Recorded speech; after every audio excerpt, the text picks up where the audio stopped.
आज हम लोग शुरू करने जा रहे हैं अपने क्लास 9th के ज्योग्राफी को। और ज्योग्राफी में चैप्टर नंबर 2। चैप्टर का नाम है physical features of India. Physical features of India हमारा इस चैप्टर का नाम है। बेसिकली हम लोग इस चैप्टर में इंडिया के फिजिकल फीचर्स के बारे में बात करेंगे। फिजिकल फीचर्स का मतलब है कि इंडिया आखिर देखने में कैसा लगता है आपको। देखने में मतलब इंडिया का मैप का बात यहाँ पे नहीं हो रहा है। यहाँ पे इंडिया देखने का मतलब है कि अब जब इंडिया में आप अलग अलग जगहों पर घूमते हैं, ट्रैवल करते हैं, तो वहाँ का आपको फीचर्स किस प्रकार के देखने को मिलते हैं। सपोज यदि आप राजस्थान में जाएंगे आपको डेजर्ट ज़्यादा मिलेगा, जम्मू कश्मीर में जाएंगे पहाड़ी इलाका आपको ज़्यादा मिलेगा, उसी प्रकार से आप मध्य प्रदेश जाएंगे आपको जंगली इलाका ज़्यादा मिलेगा, उसी प्रकार से आप ईस्ट साइड में जाएंगे अरुणाचल प्रदेश हो गया, फिर से मिजोरम हो गया, ईटानगर हो गया, इधर जाएंगे उधर भी आपको पेड़ पौधे यानी कि जंगल बहुत मिलेंगे। तो यहाँ पे फिजिकल फीचर्स ऑफ इंडिया का मतलब ये है कि इंडिया हमारा आखिर ऊपर ऊपर से दिखता कैसा है।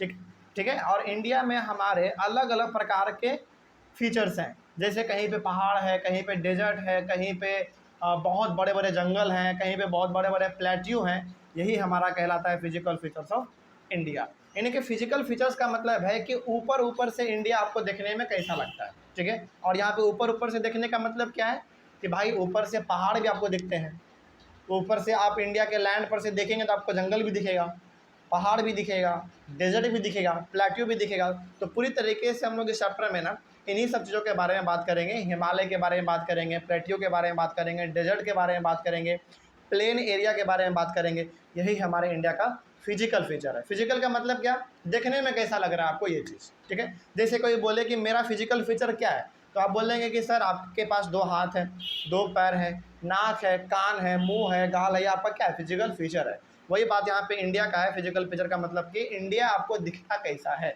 तो भाई इंडिया हमको ऐसा दिखता है कि इंडिया में डेजर्ट भी दिख जाता है, इंडिया में पहाड़ भी दिख जाता है, इंडिया में जंगल भी दिख जाता है। तो ये हो गया हमारे इंडिया का फिजिकल फीचर। चलिए शुरू करते हैं। पहले कुछ बातें यहाँ पे इंट्रोडक्शन के तौर पे लिखे गए हैं, चलो जरा देख लिया जाए इसको। इसमें कहा गया है our country has almost all major physical features of the earth, that is mountains, plains, deserts, plateaus and islands. हमारा इंडिया एक लौता ऐसा कंट्री है ना जिसके पास हर चीज़ है। यानी कि इसके पास आप ऐसा कोई भी चीज़ नहीं है कि आप खोजें और ना मिले। हमारा इंडिया पूरी तरीके से हर चीज़ में परिपूर्ण है। मतलब कि इसमें हर चीज़ आपको देखने को मिल जाएगा। जैसे बड़े बड़े माउंटेन भी है, प्लेन से दूर तक फैला हुआ, डेजर्ट है, प्लेट्यू है, आइलैंड भी है, ये सब का सब आपको इंडिया में देखने को मिल जाएगा। और यही इंडिया का सबसे बड़ा खास बात है। और ये हर चीज़ आपको हर कंट्री में देखने को नहीं मिलता। कहीं पे डेजर्ट है ही नहीं, कहीं पे आइलैंड बिल्कुल भी नहीं है, कहीं पे माउंटेन है तो बहुत छोटे छोटे माउंटेन है। लेकिन इंडिया एक ऐसा कंट्री है, एक लौता ऐसा कंट्री है जहाँ पे ये सब चीज़ आपको भरपूर मात्रा में देखने को मिलेगा। ठीक है। आगे, in India we have different types of rocks, some are very hard like marble which has been used for making the Taj Mahal, and some are very soft like soft stone which is used for making talcum powder। अब देखो हमारे India में भी ना अलग अलग प्रकार के पत्थर पाए जाते हैं। रॉक का मतलब क्या हो गया, छोटा छोटा जो पत्थर है ना, हमारे भारत में वो भी अलग अलग प्रकार का पाया जाता है। हार्ड से हार्ड और सॉफ्ट से सॉफ्ट पत्थर भी आपको भारत में देखने को मिल जाएगा। यानी कि यहाँ पे जो कहा जा रहा है कि ताजमहल जो बना है ना, ये ताजमहल हमारे बहुत ही हार्ड मार्बल से बना हुआ है। ठीक है। उसी प्रकार से जो टेल्कम पाउडर है, अच्छा टेल्कम पाउडर का मतलब, टेल्कम पाउडर का मतलब होता है एक तरीके का वो जो हम लोग कैरम बोर्ड में पाउडर इस्तेमाल करते हैं ना, उसी को हम लोग कहते हैं कि टेल्कम पाउडर। ठीक है। तो वो हमारा बेसिकली सॉफ्ट रॉक से बनता है। तो यहाँ पे कहा यह जा रहा है कि इंडिया हर चीज़ से आगे है, हर चीज़ में परिपूर्ण है। चाहे माउंटेन का बात हो, प्लेन का, डेजर्ट का, प्लेटियो का, आइलैंड का, सब चीज़ में आगे इंडिया है। साथ ही साथ इंडिया में हार्ड से हार्ड और सॉफ्ट से सॉफ्ट पत्थर भी आपको देखने को मिल जाएंगे। ताजमहल में जो पत्थर इस्तेमाल किए गए हैं वो बहुत ही हार्ड पत्थर है। उसी प्रकार से टेल्कम पाउडर जो बनाया जाता है उसमें हमारे पत्थर का इस्तेमाल होता है, वो पत्थर हमारा बहुत सॉफ्ट पत्थर है। ठीक है। आगे, ये बेसिकली हमारा इंट्रोडक्शन है। आगे, the colour of soil varies from one place to another place because soil is formed out of different types of rocks. अब इंडिया में हर जगह पे आपको अलग अलग प्रकार के पत्थर मिलेंगे और आपका मालूम है पत्थरों से ही हमारा मिट्टी बनता है, लेकिन उसको बनने में लाखों करोड़ों साल लग जाते हैं क्योंकि वो धीरे धीरे टूटता है, टूटने के बाद फिर वो मिट्टी का रूप लेता है, इसमें लाखों करोड़ों साल लग जाते हैं। तो जब भारत में हर जगह पर अलग अलग प्रकार के पत्थर हैं तो ऑब्वियस ही बात है हर जगह पे अलग अलग प्रकार के मिट्टी भी होंगे, उसके मिट्टी के कलर भी होंगे। कहीं पे मिट्टी उजला पाया जाता है, कहीं पे मिट्टी ब्लैक पाया जाता है, कहीं पे मिट्टी चॉकलेटी कलर का यानी कि ब्राउन टाइप का पाया जाता है। तो जहाँ जहाँ पे अलग अलग प्रकार का मिट्टी है, सॉरी रॉक है, वहाँ पे अलग अलग प्रकार का आपको मिट्टी भी देखने को भारत में मिल जाता है। ठीक है, आगे उसके बाद according to the theory of tectonic plates the crust का मतलब क्या, upper part of the earth has been formed out of 7 major and some minor plates. अब देखिए यहाँ पे एक बात कहा जा रहा है, theory of tectonic plates. Theory of tectonic plates का मतलब क्या है, इसमें ना आप ज़्यादा मत समझिए। टेक्टोनिक प्लेट का मतलब होता है कि हमारा जो पूरी तरीके से पृथ्वी है ना, वो एक प्लेट पे है, अलग अलग प्लेट पे हमारा बैठा हुआ है। ये जैसे हमारा ये एशिया है, ये अलग प्लेट पे है, यूरोप है वो अलग प्लेट पे है, यानी कि सभी का अपना एक प्लेट है जो कि बहुत बड़ा है और उसमें लगभग बहुत बड़े बड़े कंट्री बसे हुए हैं। और जब भूकंप आता है तो यही टेक्टोनिक प्लेट आपस में टकराते हैं, तभी जाके हमारा भूकंप आता है। तो यहाँ पे कहा यह जा रहा है कि हमारा जो एक टेक्टोनिक प्लेट है, according to the theory of tectonic plates the crust, यानी कि थ्योरी ऑफ टेक्टोनिक प्लेट में, थ्योरी ऑफ टेक्टोनिक प्लेट का मतलब है कि इसमें पूरी तरीके से टेक्टोनिक प्लेट के बारे में जिक्र किया गया है कि आखिर टेक्टोनिक प्लेट होता क्या है, उससे हमारा पृथ्वी कैसे अर्थक्वेक आ जाता है पृथ्वी में। तो इसमें यह कहा गया है कि the upper part of the earth has been formed out of 7 major and some minor plates. इसमें यह कहा गया है कि ये जो हमारा धरती का ऊपरी हिस्सा है ना, ये 7 अलग अलग और बहुत ही छोटे छोटे माइनर प्लेट से मिलके बने हुए हैं। मतलब कि ये हमारा धरती का जो ऊपर वाला हिस्सा है, ये 7 बहुत ही महत्वपूर्ण बड़े बड़े और बहुत ही छोटे छोटे प्लेट से मिलके बना हुआ है ये हमारा धरती का ऊपरी हिस्सा। ये हमारा थ्योरी ऑफ टेक्टोनिक प्लेट में कहा गया है। आगे बढ़ते हैं फिर। अच्छा, अब नए वाले बुक में क्या है ना, जिसके पास नया वाला बुक है एनसीईआरटी का, उसमें आप गौर करेंगे कि कन्वर्जन बाउंड्री, डाइवर्जन बाउंड्री और ट्रांसफॉर्म बाउंड्री, इन तीनों के बारे में काट दिया है। आपके बुक में नहीं दिखेगा, जिसके पास नया वाला बुक होगा एनसीईआरटी का, उसमें ये तीनों टर्म आपको देखने को नहीं मिलेगा। लेकिन जो पहले वाला बुक हुआ करता था एनसीईआरटी का, उसमें ये तीनों आपको दिखता भी था और इन तीनों का डायग्राम भी हुआ करता था। ठीक है, लेकिन आपके पास नया वाला बुक है तो कोई दिक्कत नहीं है, आप इसको स्किप कर सकते हैं। लेकिन हाँ, जिस बच्चे के पास पुराना वाला एनसीईआरटी बुक है उसके लिए ये समझना बहुत ही ज़रूरी है। ठीक है, चलिए देख लीजिए। हालांकि एक बार समझ लीजिए, उतना हार्ड है नहीं, और पता नहीं एग्जाम में याद गया तो, है ना, इसलिए थोड़ा सा इसको भी पढ़ लिया जाए। अब देखिए, these plate movements are classified into 3 types, conversion boundary, diversion boundary and transform boundary. सबसे पहली बात तो आपने यहाँ पे ये समझ लिया कि धरती का ऊपरी हिस्सा 7 बहुत ही बड़े बड़े और बहुत ही छोटे छोटे प्लेट से मिलकर बना हुआ है। ठीक है, आगे बढ़ते हैं। और यही प्लेट आपस में ना मूव करते हैं। जैसे कि हमारी ये जो पृथ्वी है, ये प्लेट पे डिफाइन है, मतलब कि ये हमारा पृथ्वी पूरी तरीके से प्लेट पे लाई करता है, और वो प्लेट हिलता है तो हमारा धरती हुई हिलता है, भूकंप आता है ना।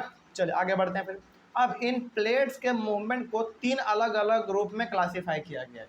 पहला हमारा है कन्वर्जन बाउंड्री, दूसरा है डाइवर्जन बाउंड्री और तीसरा है ट्रांसफॉर्म बाउंड्री। ये क्या होता है जरा इसके बारे में देख लिया जाए। when two plates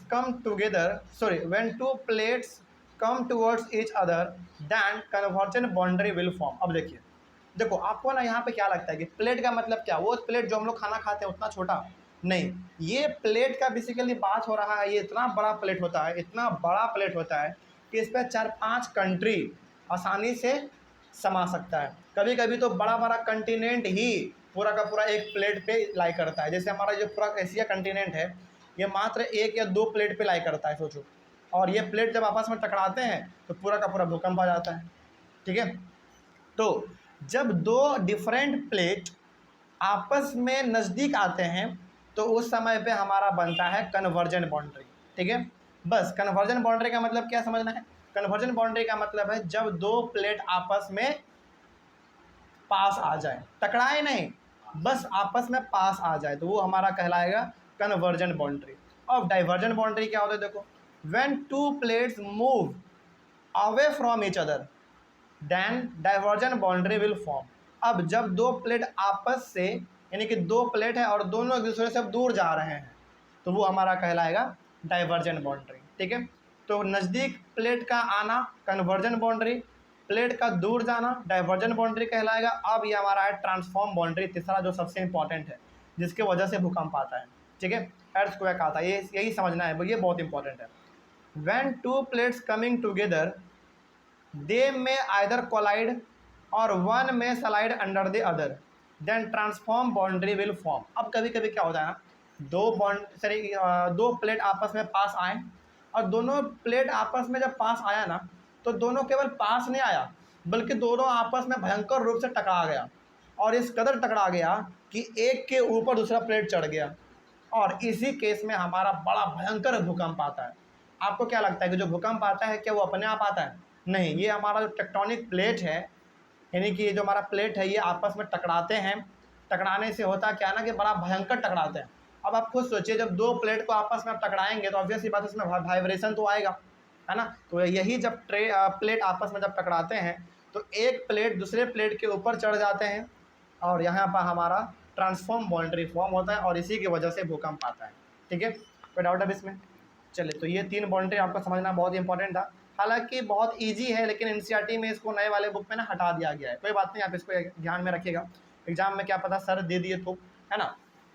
आगे, the movement of these plates have changed the position and size of the continents over millions of years. अब यही प्लेट आपस में मूव करते हैं, जिसके वजह से अलग अलग कॉन्टिनेंट का जो साइज है, जो पोजीशन है, वो बदल गया। जैसे आप देखेंगे, एशिया जो हमारा कॉन्टिनेंट है उसका स्ट्रक्चर वर्ल्ड मैप में अलग है, यूरोप का अलग है, अफ्रीका का अलग है, ऑस्ट्रेलिया का अलग है, अमेरिका का अलग है। सबका जो पोजीशन है वो अपना अलग अलग जगहों पर है। ये क्यों है? क्योंकि हमारा प्लेट लगातार आज से लाखों करोड़ों साल पहले आपस में टकराते रहते थे, और टकराने के बाद कोई प्लेट टूट गया, बिखर गया, तो वो बहुत दूर चला गया। जैसे एग्जाम्पल के तौर पे मान लीजिए, एग्जाम्पल के तौर पे जैसे हमारा ऑस्ट्रेलिया है, ऑस्ट्रेलिया सबसे अलग है।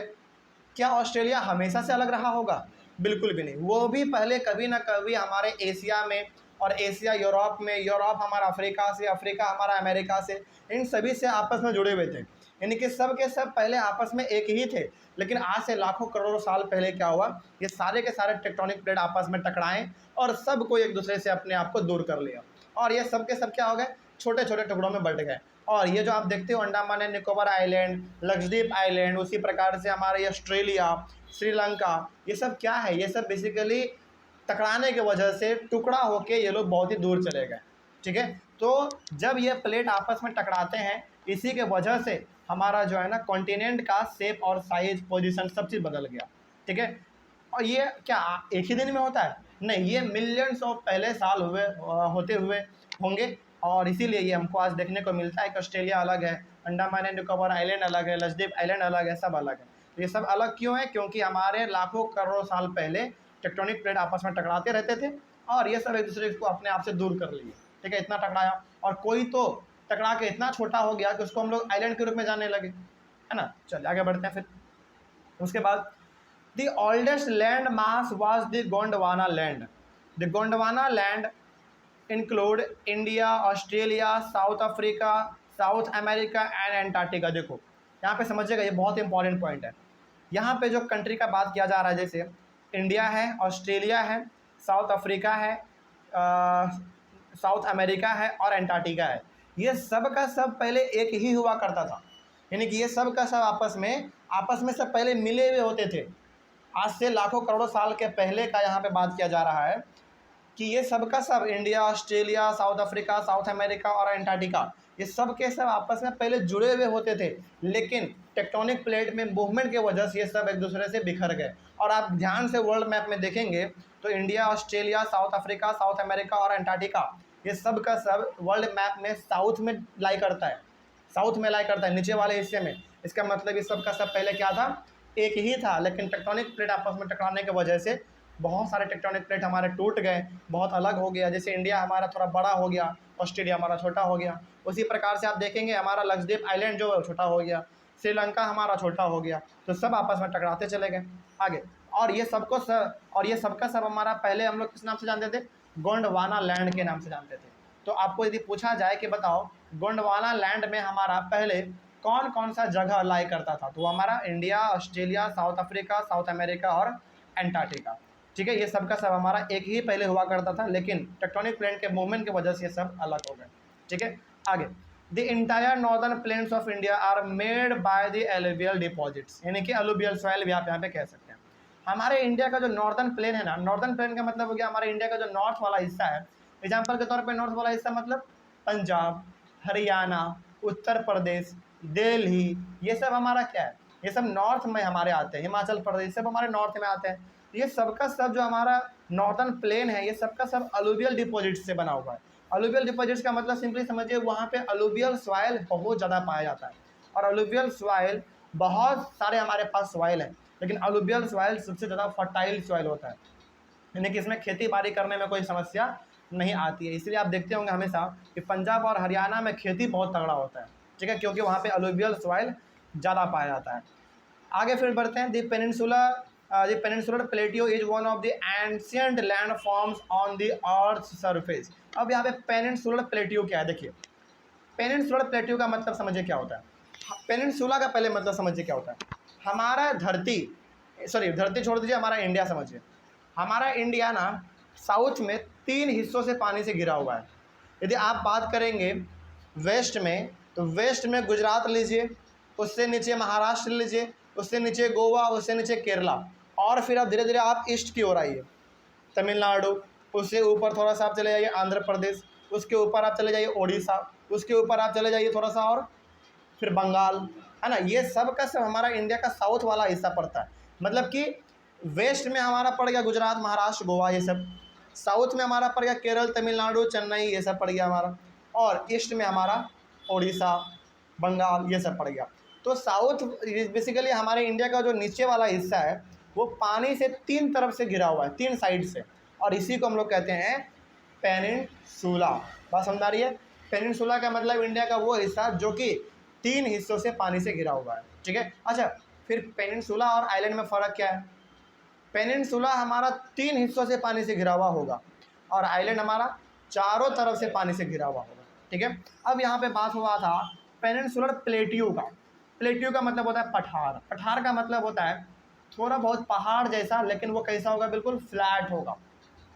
पहाड़ कैसा होता है, बिल्कुल चढ़ाऊ टाइप, एकदम डायरेक्ट ऊंचा है फिर डायरेक्ट नीचा, डायरेक्ट ऊंचा फिर डायरेक्ट नीचा। लेकिन प्लेटियो हमारा ऐसा नहीं होता। प्लेटियो कैसा होता है, बिल्कुल आपके छत के जैसा होगा, यानी कि पहाड़ जैसा तो है लेकिन ऊपर में बिल्कुल फ्लैट है, मतलब कि उसके ऊपर आप आराम से चल सकते हैं, कोई दिक्कत नहीं होगा उसमें। तो यहाँ पे बात किया जा रहा था पेनिनसुलर प्लेटियो का। पेनिनसुलर प्लेटियो का मतलब हो गया वो एरिया जो कि पहली बात तो हमारे समुद्र के 3 हिस्सों से घिरा हुआ है, और वहाँ पे यदि कोई पहाड़ पाया जा रहा है उसी को हम लोग कहेंगे पेनिनसुलर प्लेटियो। और पेनिनसुलर प्लेटियो का मतलब क्या, और ये प्लेटियो हमारा कैसा होता है, बिल्कुल फ्लैट होता है, पहाड़ के जैसा नहीं, जैसे हिमालय है ना वैसा नहीं होता ये बिल्कुल पहाड़ एकदम फ्लैट होता है, आपके छत के जैसा होता है, ठीक है। आगे, the peninsular प्लेटियो is made up of igneous and metamorphic rocks. और ये पेनिनसुलर प्लेटियो जो समुद्र के किनारे वाले जगहों में पाए जाएंगे, ये हमारे इग्नियस और मेटामॉर्फिक रॉक से मिलकर बने हुए होते हैं। ये बेसिकली कब बना मालूम है, जब हमारा जो पूरी तरीके से पृथ्वी जब बन रहा था ना, वोल्केनो उबल रहे थे, वोल्केनो फट रहे थे, उसी समय पे इन सभी का फॉर्मेशन हुआ, ठीक है। तो इग्नियस रॉक और मेटामॉर्फिक रॉक से बेसिकली ये सब बने हुए हैं। आगे बढ़ते हैं। The Himalayas and the northern plains are the most recent land forms. देखिए इसमें कहा जा रहा है जो हमारा हिमालय है और जो नॉर्दर्न प्लेन है, ये हमारा जो है ना एकदम रिसेंट लैंड फॉर्म है, मतलब कि ये बहुत पहले से नहीं है, ये इधर हाल फिलहाल में बना है, तैयार हुआ है। तो क्या इसको तैयार हमने किया, नहीं, ये ऑटोमेटिक तैयार हुआ हमारा, ठीक है। तो हिमालय जैसे हम लोग सुनते हैं ना कि हिमालय कितना पुराना होगा, नहीं, ये पुराना नहीं है, बल्कि हिमालय और नॉर्दर्न प्लेन कुछ ही समय पहले बना है। कुछ ही समय का पहले का मतलब क्या, 1-2 साल पहले नहीं, मतलब थोड़ा बहुत तो लग गया होगा, 1-2 हज़ार साल लग गया होगा, लेकिन उतना भी पुराना ये नहीं है। आगे, the whole mountain system of Himalaya represents high peaks, deep valleys and fast flowing rivers. तो ये जो बड़े बड़े आप माउंटेन सिस्टम देखते हैं हिमालय में, हमारे जो हिमालय क्या है हमारा, बेसिकली एक पहाड़ का नाम है क्या, हिमालय हमारा एक पहाड़ का नाम है, नहीं, हिमालय पूरा का पूरा पहाड़ का एक सिस्टम है, जिसमें कि आपको छोटे पहाड़ भी देखने को मिलेंगे, मिडिल वाले भी देखने को मिलेंगे, और सबसे बड़े वाले भी देखने को आपको पहाड़ मिलेंगे। मतलब कि हिमालय एक पहाड़ का नाम नहीं है। हिमालय जो हम बोलते हैं, हिमालय का मतलब क्या, एक पहाड़ नहीं, एक माउंटेन नहीं, बल्कि हिमालय पूरा का पूरा पहाड़ों का ग्रुप है, उसी को हम लोग कहते हैं हिमालय, ठीक है। और हिमालय में भी जो सबसे बड़ा पहाड़ है वो हमारा माउंट एवरेस्ट है, ठीक है। तो बचपन में भी ना हम लोग को भी लगता था कि हिमालय और माउंट एवरेस्ट दोनों सेम है, लेकिन फिर बाद में पता चला कि नहीं, हिमालय का मतलब क्या हो गया, बहुत सारे पहाड़ों का ग्रुप, उसको हमने कह दिया एक बार एक वर्ड में हिमालय, ठीक है। लेकिन हिमालय में बहुत सारे पहाड़ हैं, कोई छोटे भी हैं कोई बड़े भी हैं, तो जो सबसे बड़ा वाला पहाड़ है वो हमारा है माउंट एवरेस्ट, ठीक है। चलिए आगे बढ़ते हैं फिर। तो हिमालय हमको क्या दिखाता है, बेसिकली हाई पीक दिखाता है, यानी कि बड़े बड़े पहाड़ दिखाते हैं, बड़े बड़े पहाड़ के चोटी आपको दिखाते हैं। डीप वैली का मतलब अगर दो पहाड़ के बीच का जो हिस्सा होता है, उस वैली में आपको बड़े बड़े पेड़ पौधे जानवर देखने को मिलते हैं। और फास्ट फ्लोइंग रिवर, यानी कि पानी भी तो हमारा वहीं से निकलता है। जैसे हमारा जो गंगा बहती है, कहाँ से बहती है, हिमालय से ही बहती है, यानी कि हिमालय में जो हमारे बड़े बड़े पहाड़ हैं, बर्फीला पहाड़, वहीं से निकलती है, गंगोत्री से बेसिकली, ठीक है। चलिए आगे बढ़ते हैं। अच्छा, यहाँ पे तो हमारा कंप्लीट हो गया, कोई डाउट अब इसमें समझने में? तो इंट्रोडक्शन हमारा इस चैप्टर का ये था। और नए वाले बुक में जो है ना, इंट्रोडक्शन बहुत कम कर दिया गया है, बहुत छोटा कर दिया गया है, बेसिकली 2 पैराग्राफ इसमें है बस। कोई बात नहीं, घबराने वाली बात नहीं है, समझना आपके लिए आसान था। चलिए, तो कोई डाउट अब इसमें? आगे बढ़ते हैं। ये हमारा चैप्टर का इंट्रोडक्शन हो गया। अगले वाले क्लास में हम लोग अपने चैप्टर के सबसे पहले वाले टॉपिक को शुरू करेंगे। सबसे पहला टॉपिक होगा हमारा मेजर फिजियोग्राफिक डिवीजन, ठीक है। चलिए मिलते हैं अगले वाले क्लास में। Thank you very much.